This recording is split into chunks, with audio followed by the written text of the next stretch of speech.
तो स्वागत है दोस्तों आप सभी का हमारे चैनल की एक नई वीडियो में।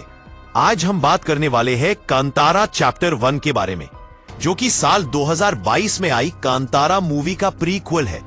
यानी इस फिल्म में हमें कांतारा के इतिहास की शुरुआत दिखाई जाती है। अगर आपने मूवी नहीं देखी है तो इस वीडियो को पूरा जरूर देखिए, क्योंकि मैं आपको इसकी पूरी कहानी डिटेल में समझाने वाला हूं।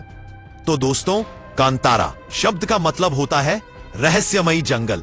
एक ऐसा जंगल जो कई रहस्यों और देवताओं से जुड़ा हुआ है।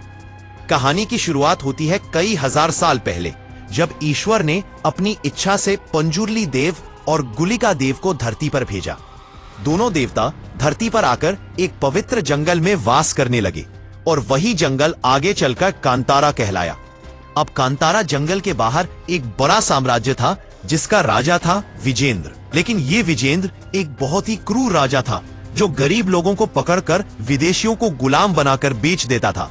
उसका साम्राज्य कदम्ब नाम से जाना जाता था, जो एक ओर से कांतारा जंगल और दूसरी ओर से समुद्र से घिरा हुआ था।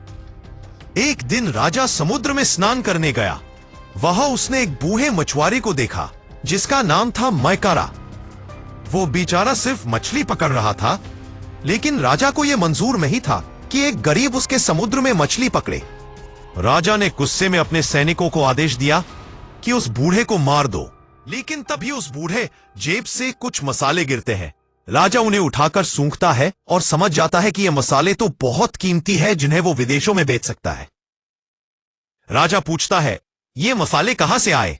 मैकारा बताता है, कांतारा जंगल से आया हूं, वही ये मसाले उगते हैं। ये सुनकर राजा की आंखों में लालच आ जाता है। वो सोचता है कि कांतारा जंगल पर कब्जा करना चाहिए। वो अपने बेटे राजशेखर और सेना के साथ कांतारा की ओर बढ़ता है। लेकिन जैसे ही वो जंगल के अंदर जाता है, उसे रास्ते में पंजुरली देव के दर्शन होते हैं, जो संकेत देते हैं कि वो आगे ना जाए। राजा चेतावनी को अनदेखा करता है और आगे बढ़ता है। तभी जंगल से सैकड़ों सांड निकल आते हैं और सेना को कुचल देते हैं। आखिरकार पंजुरली देव स्वयं प्रकट होकर राजा विजेंद्र को मार डालते हैं, ताकि जंगल की रक्षा हो सके। राजा के मरने के बाद उसका बेटा राजशेखर बच जाता है। जंगल के कुछ लोग उसे पाते हैं और उसकी जान बचा लेते हैं। ये लोग करपा आदिवासी कहलाते हैं, जो काले कपड़े पहनते हैं और काला जादू तथा तंत्र मंत्र करते हैं। राजशेखर बड़ा होकर नया राजा बनता है और इन करपा आदिवासियों से दोस्ती कर लेता है, क्योंकि बचपन में उन्होंने उसकी जान बचाई थी।